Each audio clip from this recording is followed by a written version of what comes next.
You're listening to Ka-Pow, the pop culture podcast.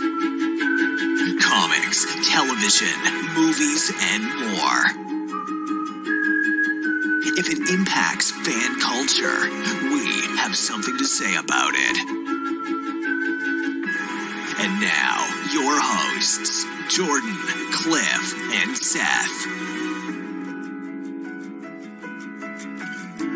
Hey, how we doing, everybody? Welcome back to another episode of Ka-Pow, the pop culture podcast. My name is Jordan Lowe. My name is Cliff Barnes. My name is Seth. How's it going, guys? Haven't talked to you in a while. Oh, yeah. Yeah, forever. Like last time I talked to you, I had this shirt on. Cliff's doing a lot of dishwashing. Yes. The dishwasher's still running after all these weeks. You should get that looked at. So we are Zooming, we are washing dishes, we are multitasking, and we are podcasting. Welcome back. Remember how I said I joined Amazon Prime? Yeah. And there's all these perks to it, including 2-day shipping. Is that not the whole thing of it? Yeah, I got I got stuff today. That's right? the whole deal right there. That's the worth whole it right there. That's the whole ball game, so I've heard. Yeah. So I ordered some stuff. One such stuff was a book that came out on Tuesday. And I couldn't remember the last new book I bought. I usually just buy old stuff at, flea markets and stuff. But this was a brand new book by Max Brooks, the author of World War Z. It's called Devolution, a first-hand account of the Rainier Sasquatch Massacre. So this is the World War Z template of like historical documents and first-hand accounts, but it's about the worst Sasquatch massacre in the history of America. Is this like a Mount Rainier? Like Mount Rainier in Washington, right? Yeah. So I'd never heard of this historical. Well, it's historical. Yeah. You're going to have to get this book to find out. But yeah, it's like someone found this journal that had been lost. And the idea is the author has delved into all this research and uncovered this past massacre that happened and this history that's been uncovered. So I really wanted to read it. And it was my brother's birthday. So I thought, hey, I'll order him a copy, get it shipped to his house. I'll order myself a copy. Screw it. I'm buying 2 copies of this book. Your birthday. It's my fake birthday, too. I'm going to treat myself. So ordered. It was like Monday night at it was after midnight. It was like 1 a.m. I put the order through. And it was going to arrive on Tuesday. Not the book, but there was some other stuff I ordered. And it's going to show up on Tuesday. And the book would show up on Thursday. I was like, I don't need it that fast. You could do, and there was a button. You can have your Amazon day. Like you can pick one day a week. Nobody does that. Okay. Well, you get a free $1 worth of digital stuff too. They give you a coupon. So I thought, I'll just say, I don't need some Amazon warehouse guy running around at 4 a.m. getting this. I bought printer ink.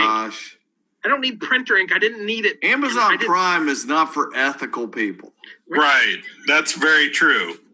I want my 1-day shipping, no time to pee. Get it in a box. Want someone take a break, have a nice long bathroom break, relax. I don't need my printer ink. You think that's what happens? Now, I just want to know if you think that in your head that this affects anybody's break time. It did, by like a nanosecond. Wow. But it's a waste. Then the cardboard. Yeah, waste of cardboard. I'm thinking about the poor mail person, the mail carrier who needs has a to job. lug this box. Yeah, needs a job. Right. Now the box is going to be twice as heavy because you find everything. That's right. So I'm trying to be ethical. I'm trying to help. I'm not in a hurry. So Thursday goes by. Jared gets his birthday present. Awesome. It shipped to Lower Salem out in the hinterlands. Downtown Marietta, it doesn't show up. I check tracking. It says, uh-oh, it's late. Sorry, it'll come tomorrow. Doesn't come today either. It left Euclid, Ohio. Here we go. Went east to Pittsburgh. Went north to Warrendale, Pennsylvania. And that's where it was this afternoon. As of tonight, now it's in Cincinnati, Ohio. So you're not making me feel good about things, because I had 3 items on order Amazon Prime from 2 days ago. Got 2 of those items today, and the third one was shipped separately.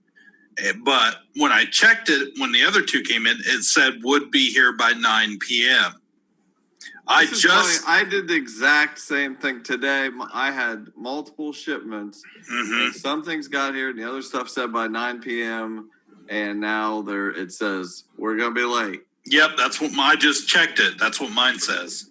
I mean, I realize we're in a global pandemic. There are shipping problems and delays happening, but gotta say the vaunted Prime shipping is not getting off on the right foot with me. First mistake you did was let them know that you would give them any leeway whatsoever. Right.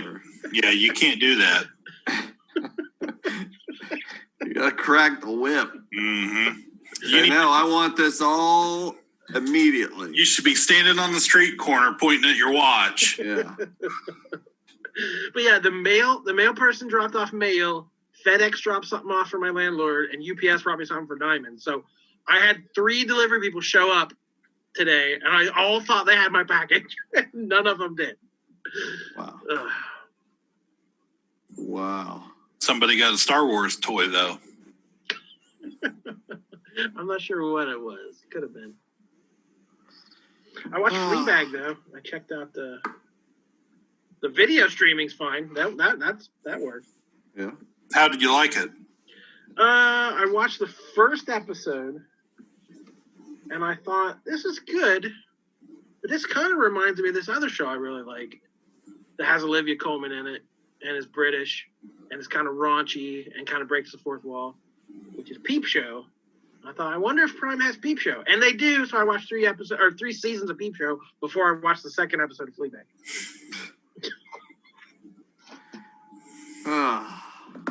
Cool. Be so sad. I rewatched all of Love. I watched like 3 or 4 episodes just not too long ago. Just was in the mood for it, and I was like, I'm gonna watch an episode, and then like I was 3 or 4 into it, and I was like, man, I gotta go to bed. Nick hadn't watched it. Isn't there a song, I'm in the mood for love? Nick hadn't watched it, so I was like, here's something to watch. So we watched all that. And then, I finished that, what's her name? HBOMax show, Love Life, Anna Kendrick. Oh, yeah. Did you end up watching any of that? Not yet. I think we probably will, though. It's good. I finished it. It's 10 episodes, and I've enjoyed it. I really liked it. And I guess they're going to do another season, and it'll be a different person. Okay. It kind of just goes through her love life basically over a decade. So it was good. I thought it was very enjoyable. I like her, and it was pretty interesting. We're also rewatching. I have never done a rewatch of Lost, and I wasn't one of the people that just lost my mind and trolled and was upset about the ending. But I also don't remember all the details and everything, so I said, Nick, hey, you want to watch Lost? Check it out. I'm getting ready to do a rewatch. He's like, nah. I said, I don't think so. I was like, well, let's just watch the pilot. If you don't like that, you have to watch it more. With knowing, I know that that's one of the best pilots ever made. Don't tell me what I can't do. So I think we watched like 6 or 8 episodes in that setting, and now we're as of this moment we're about halfway through season 2. It's guess what? Lost is a pretty good show. That's one I've always wanted to rewatch, but was never quite motivated enough to do it. It's got some weak weakness here. That the first season is great, so you can't go wrong with the first season. Second season, there's moments that, of course, I remember that I want to re-see, and I want to see how the ending plays it for me this time. But anyway, he's really enjoying it, because he's never seen it before, and I'm getting a lot more out of it this time, knowing why people are acting the way as they are and what is going on. Knowing it's not Penny's boo. Yeah, just kind of throw that out there.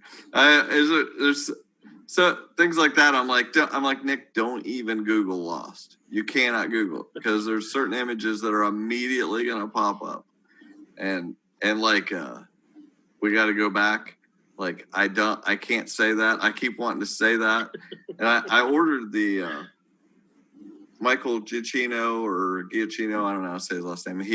That's like universally the best TV soundtrack. So he did a concert for the 15-year anniversary last year, I believe in Australia, and they put it out on 180-gram vinyl, and I ordered it, and it should be here this week. I've just been loving the soundtrack as we listen to it. No, it's not coming. Check the I put 1 day shipping. Anyway, what's your Amazon day? Yeah, exactly. I don't. I said no Amazon day, and don't ever ask me that garbage again. Every day is Amazon day. If I did pick one, I'd pick Sunday, just to really nobody listens. Yeah. Anyway, it was funny because I said, Nick, when those records come, you can't even look at them, because I've been saying, just kept saying, I was like, there's this quote I keep wanting to say that, because he's like, he keeps saying, well, they must be on the island the whole time, and all this. And I was like, I want to say this quote. It's literally printed on every one of the albums on both sides. Every album says we gotta go back. But it's so funny. But if you don't know the premise of Lost, they get cut. Anyone that doesn't, you get it. I didn't watch it originally when it came out. I think I started into it probably the fourth season around then, because it was just such water cooler talk. Everybody was talking about Lost all the time and the puzzly stuff. And I was like, okay, I got to watch this. But when it originally came out and they said it's people getting a plane crash and they're on an island, they got to survive. And I'm like, so it's fictionalized Survivor. So why would I watch that? I love Survivor. Well, why? Polar bears are in Survivor. Yeah. It's just like, it didn't click with me. Why would you do this when you have Survivor? But anyway, it's a totally different animal. It's a polar bear. And the way they present it, where each episode they are showing you what's happening on the island, but also they're flashing back to each of these people's lives and what has brought them there, type thing. So it is good upon rewatch. Yeah, I watched it from the beginning, and I always was more interested in the characters than I was the crazy plot and the mystery. I had a good friend who he barely watched any TV ever.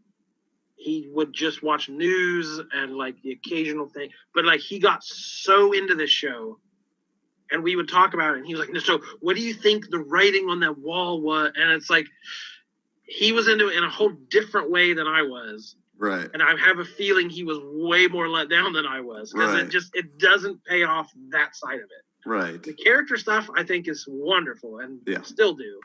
The other stuff never quite made it. I will say that in 2004 we were way too comfortable with low-rise bootcut jeans and torture. This was post 9/11, and the S.H.I.E.L.D character, and he's Iraqi. Oh, but here's a twist. He's the torturer. And it's like, but he's a good guy. And so it's just like, I'm like, it's very 2004. But yeah, like you said, the characters are great. That's the real magic of it. John Locke is just so good. When I think it's the fourth episode or something, when you watch Walkabout. That's one of the great episodes of television, and so that's what you watch Lost for, is those great moments like that. People got too invested in the puzzle. Mm-hmm. So yeah, loving that. Hey, guess what show is back? Agents of S.H.I.E.L.D. The Drive! Oh, I wish. The 7th and final season of Agents of S.H.I.E.L.D. I've stuck with it all this time, and I'm being repaid. I've heard it's really good. It's good. Here, it came on, and I was like, should I watch that? I have no interest. I was like, and then I got excited when I realized you were going to recap it. You might actually like this. There's time travel. What? Lots of time travel. Oh. So it has been off the air for a long time. Season 7 kicks back in. There's not a single recap. There's no previously on S.H.I.E.L.D. They just threw me into the deep end. I was not prepared. I had no idea what's going on. Coulson is back. He's an LMD. He's a life model decoy. He died. He's a robot now. There are these Chronicoms who were the whole plot of last season. I barely remember. So I was having a hard time catching up on what was going on. But it doesn't really matter because it throws you into this fun new idea. The Zephyr, this spaceship they've been on, is now a time machine somehow. They have Simmons kind of explain it. Like, yeah, we meddled with it, and now it's a time machine. Don't ask too many. Energy. Yeah, it was basically don't ask too many questions. So it's a lot like Legends of Tomorrow on their flying Wave Rider machine. I kind of wondered about that when I heard about the premise of this year, and I was like, sounds a little bit like Legends. And it's also sliders, because they go back to a place and they only have a set amount of time they can be there, and the clock's ticking, and when the clock is 0, they slide on out of there, just like the classic Fox show sliders. So first episode, they go back to 1931 in New York. There are these evil Chronicoms who are going to change history and destroy S.H.I.E.L.D. before it ever starts. So they're going to assassinate FDR while he's still just the governor of New York. He's not even the president, because he's the one who forms the SSR that becomes S.H.I.E.L.D. All right, so they think they're going to assassinate the soon-to-be president, but they're not. They're going to kill somebody else, the ancestor who is the head of Hydra. So if they destroy Hydra, then S.H.I.E.L.D. is never formed in response to Hydra, so there's a neat little twist there. So... and something's going. May was injured badly last season. Again, I don't know the details. I'm not going to look them up. But so May's having problems. She's like trying to be healed, and she's having psychological problems. But so the idea was this Hydra guy was smuggling the main ingredient of what would become the super soldier serum back to Hydra base, and they realized if they stop him now, it would stop Hydra. But then, Captain America would never be created. S.H.I.E.L.D. would never be created. We can't mess up history that bad. So it's these like, how much can we mess up history and still keep things the same? So they jump from the 30s in 1955 into Groom Lake, Nevada, which becomes Area 51.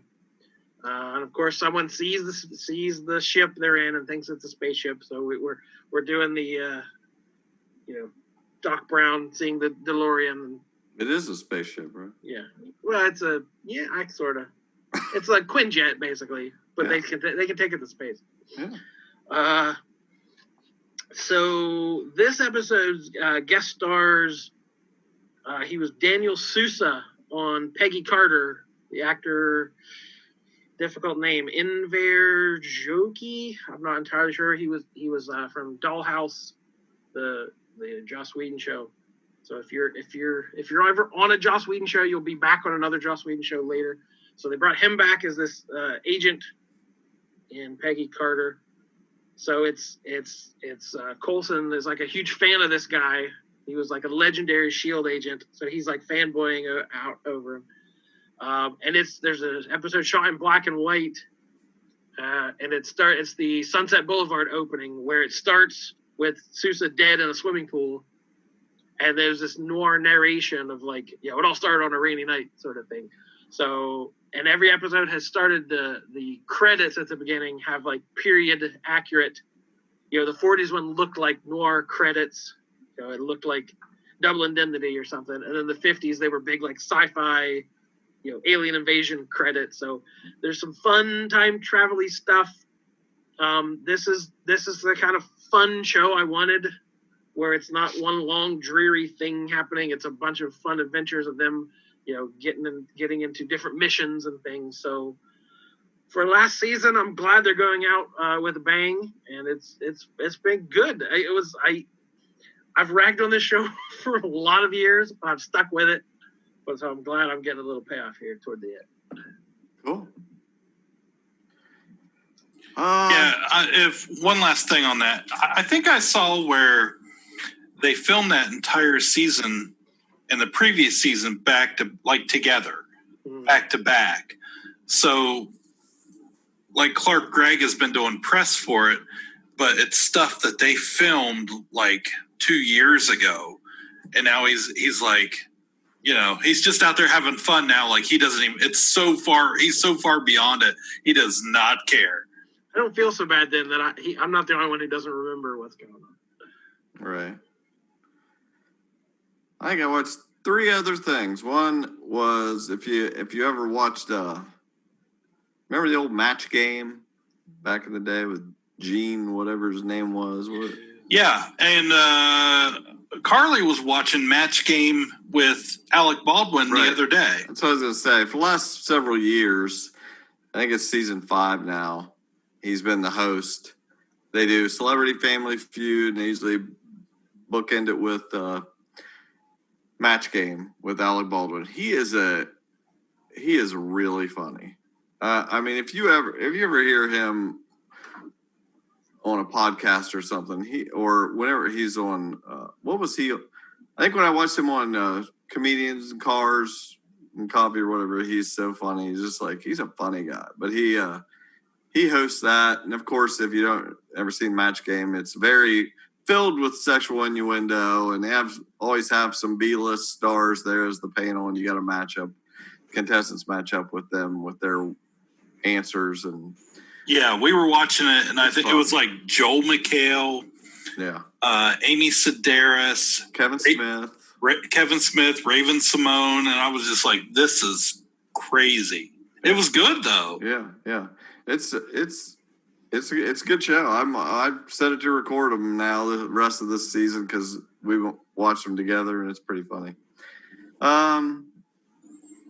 We watched. I watched the new season of Queer Eye, one of my favorite shows on Netflix. I didn't cry so much this season. I noticed didn't have as many sad moments, but they were in Philadelphia this year. But I don't know. I still love that show. They just go in and somebody's life isn't going so well, and they come in and fix things up. Whose life is going well at this point? Like, what do you need to? It's easy to find people. What do you need to spruce up at this point? I don't know. They went and helped this gay priest, and they went and helped some Mexican guy start his restaurant and things. And it's just, I don't know. They just go in and help people. And you get the whole renovation thing, and you get a bunch of quit it. I give up. I don't like the time limit. All right. Anyway. So anyway, Queer Eye's pretty good.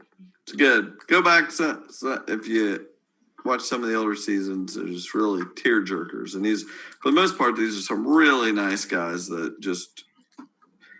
At the end of every episode, you're like, "How is this person?" It has to be pretty devastating to the people that they go and help, because a lot of them are in a bad situation and don't have too many friends or don't have time for friends. And these guys are the most friendly and really bring them out of their shell and then leave them.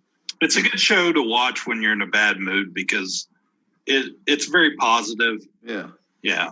They're very likable. The other thing I watched was AMC had a show about the Who Wants to Be a Millionaire scandal called Quiz.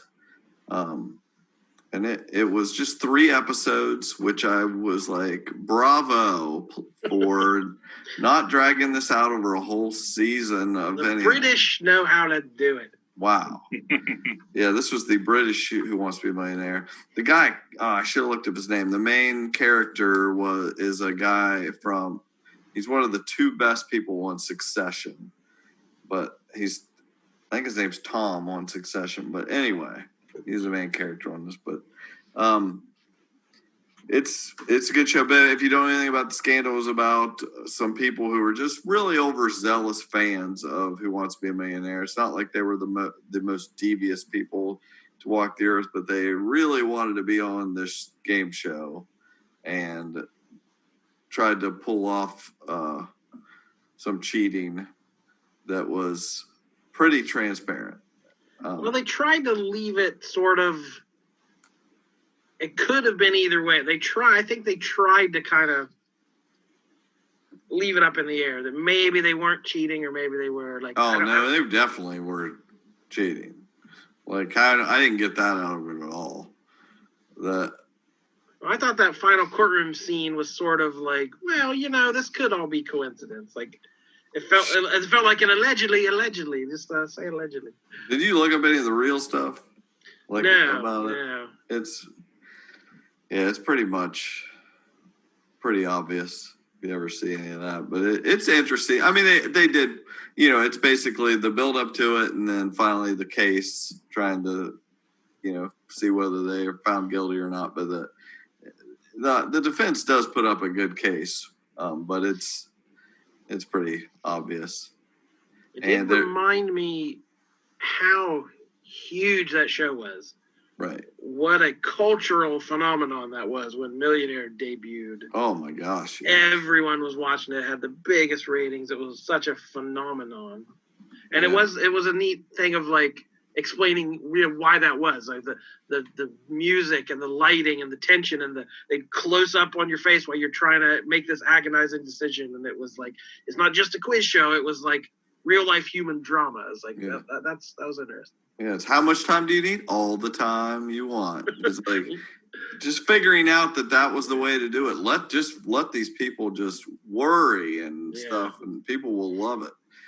It was and the British one was the original version, so it was very well done. The last episode drug a little bit, but I thought the fact that it was only 3 episodes was worth watching.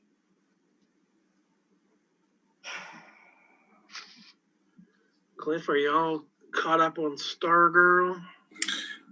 Yes, it is my favorite show right now. Ooh, wow, that's tall order. It is such a fun watch. And of course, so far it's just been origin building, team building at this point. But they've done a good job with it. These are legacy characters, and we are getting the younger, the newer teenage versions of them, not the classic versions of them. And I don't hate these teenagers, which is, for a show like this, that's quite an accomplishment to not immediately have me hate all these people. It really is. Like the Wildcat episode, I felt for her. Like, and it was the story was really good, and the fact that they took this teenage girl who was everything in high school. She was popular. She was president of her class. She had everything going for her, and including a boyfriend. And then this boyfriend, a simple, like teenagers do, a simple text, to send some pictures of herself to him. And she thinks about it for a second and then kind of hesitates, but then does it. And then it just wrecks her entire life. And her parents almost disown her over it. They can't get over the fact that she did this. She's brought shame to their family and all this stuff, all this turmoil that is not teeny bopper stuff. It felt relevant. It felt like of the time, but it also felt, it wasn't over dramatized. It seemed like that could actually can and does happen. Yeah, it's got a nice balance to it. But then, I do. So far, I've really liked it. I wasn't sure when we got this version of Dr. Midnight, how that was going to go. It's very Tony Stark-esque with the glasses and Jarvis and that whole thing. But it's fine. It works for me. I like the villains, seeing those little glimpses of these golden age villains, and Solomon Grundy is just, he's kind of playing the Hulk at this point, but it's really good. This little town story, full of supervillains who have, of course, it's a TV show, so they have prominent roles in the town. Everyone is a speaking part so far is some other version of somebody. Right. But like we said before, Luke Wilson is really good. The star character or actress, Breck Basinger, is that right? Yes. Yeah, I like her. She's a lot of fun in this role, and she should be in this role. But the story, it's grabbed onto me. It's compelling. It's just a fun superhero show that we haven't seen done over and over again. And that was Henry Thomas as Dr. Midnight. Mm-hmm. Mainly just doing the voice. The voice. And then our man was Lou Ferrigno Jr. Really? Who I did not realize was in the family business. I didn't either. Superheroing, but I guess he is.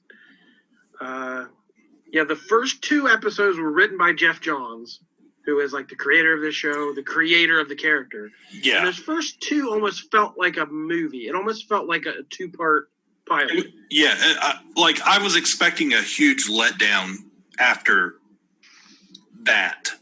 Yeah, so it felt like one piece of a bigger story. And the 4th episode was written by James Robinson, who wrote a lot of JSA comics, wrote Starman in the 90s, and created the Jack Knight character. So 3 of the first 5 episodes were written by comic book writers. So yeah, hopefully that's the good influence that that they've got these characters down pat and know what they're doing.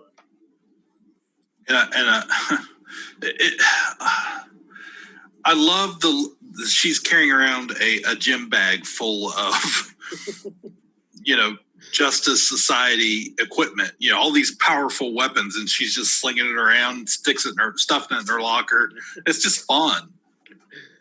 And it even made sense, the Injustice Society, where he talks about we're fighting the injustices of the world. Like, that even makes sense of, like, this corny Silver Age name. Right. The Injustice Society. Like, they even made that kind of a modern-ish, at least. Even though, again, there was a direct quote. She made fun of something from the JSA days. He goes, hey, it was a different time then.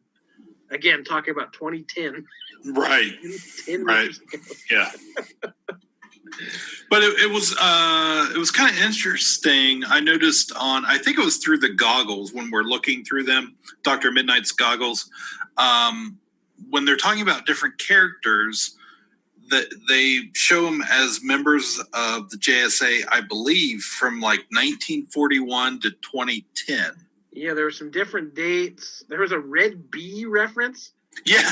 Which is super obscure, but I loved it. Yeah. So there's little nods to all this DC history. Really, really good stuff. It fits in more with the DC Universe shows than it does the CW shows. Because it's dark. There's some dark stuff and some deaths and things. Right. But yeah, it's great. I love it so far. Did you watch the end of Legends? Last couple episodes? Did we ever really talk about those?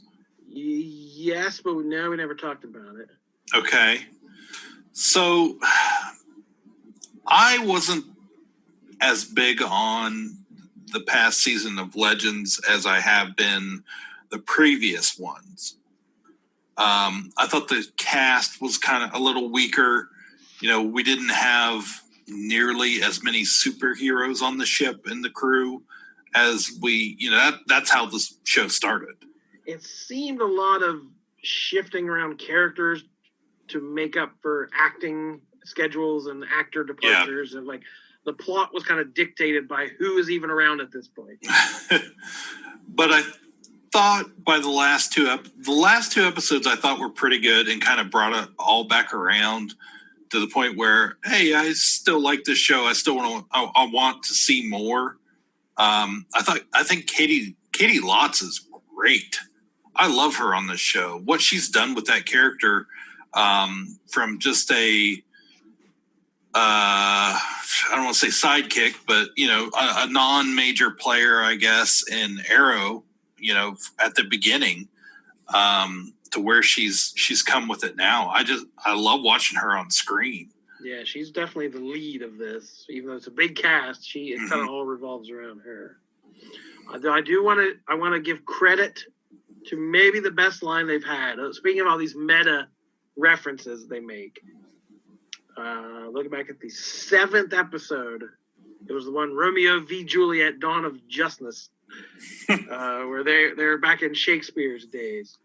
And Nate comes into the backstage area with all the actors, and they're going to replace all the actors. And he tells them, there's been a change of plans. You guys have been replaced by Riverdale. So he fires all the Shakespeare actors. And they've lost their time slot to Riverdale. I love the I think it was the next to last episode where they're stuck in television shows. Right. Like they're doing parodies of Friends and Star Trek and all these popular shows, and I forgot where I was going with it. Mr. Parker's cul-de-sac? Yes. That's where I was going with it. Yeah, so this very Mr. Rogers-esque character that's reoccurred this season, and he has a little song he sings. And then in the very last episode, when Charlie decides to stay in the past in the 1970s as because she's going to be a rock and roll punk singer. Yeah. And the song she sings is his song. So yeah, I love that little nod. And if you didn't really pay attention, you didn't catch it because they didn't acknowledge it at all. Yeah, it was pretty subtle for the show. Yeah, the stuff that was like a weird 1984 future where all choice had been taken away and everything was gray, and like I could take it or leave it, but that was just a way to get to the interesting stuff. Right. And then by the end, they've announced the actor who plays Bayrod's been made into a series regular, so he'll be back next season. It ended on a weird cliffhanger that I don't know what that means, so we'll have to wait. We'll have to wait for next year to figure it out. Yeah, a lot of speculation on to what aliens have kidnapped, or Alien has kidnapped Sarah Lance at the very end, and I've seen a bunch of different names, anywhere from the Reach to Mongol and a whole cast of characters. So. But it was good. I really enjoyed those last 2 episodes. I liked the entire season was fine, but it just wasn't. It wasn't peak Legends. I felt peak Legends was Bebo. So there's never topping Bebo. No, I don't think they can. Well, TNT premiered their big sci-fi series Snowpiercer. Anybody check that out? No, I've watched a bunch of trailers for it, but I haven't watched it yet. I don't know where I am on it. It's got Jennifer Connelly as the lead and Daveed Diggs, famous from Hamilton. This is the sci-fi story of the world has ended. It's frozen over. You can't survive outside, but there's a train that circles the globe. It's 1,001 cars long, and it's perpetually in motion and never stops. And all of humanity is on board this train. So it's a not at all subtle metaphor. The people in first class have all the amenities they could need, and they are living a very posh life. There's second class, third class, and then there are all these people who were stowaways in the tail or who fought their way onto the train right before it left. So they are the complete underclass. So based on a French graphic novel and then turned into a sci-fi film by Bong Joon-ho in 2013. It's fun. I haven't loved it. The movie kind of knows what it is a little more, if that makes sense. Like, the movie is very pulpy and it knows the metaphor's not subtle, so it just goes for it.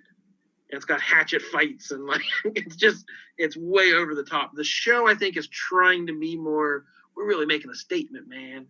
So it's like I roll my eyes a little bit at it, that it's not subtle at all.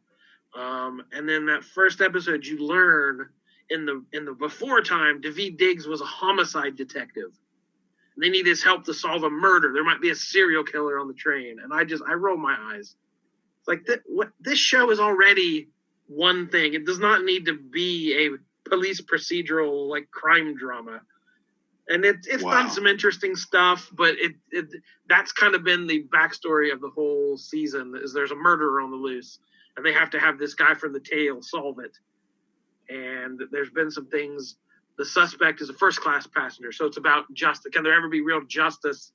The first class looks out for their own, and they're never going to convict this person. And so there's some social commentary going on.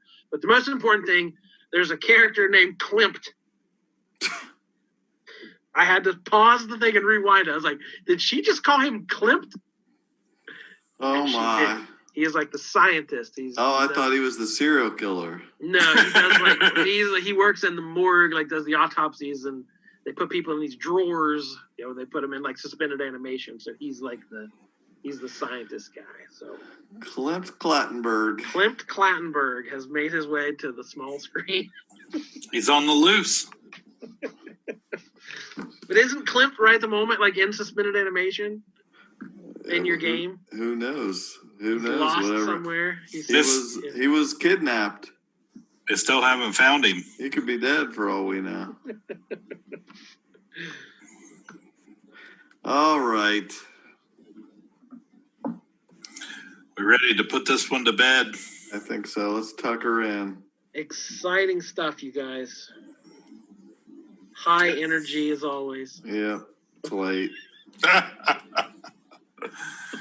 Late, got to work tomorrow. Are your dishes done, Cliff?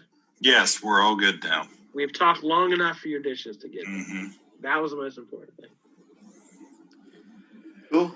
All right, getting the wrap-up sign here. So that'll be it for tonight.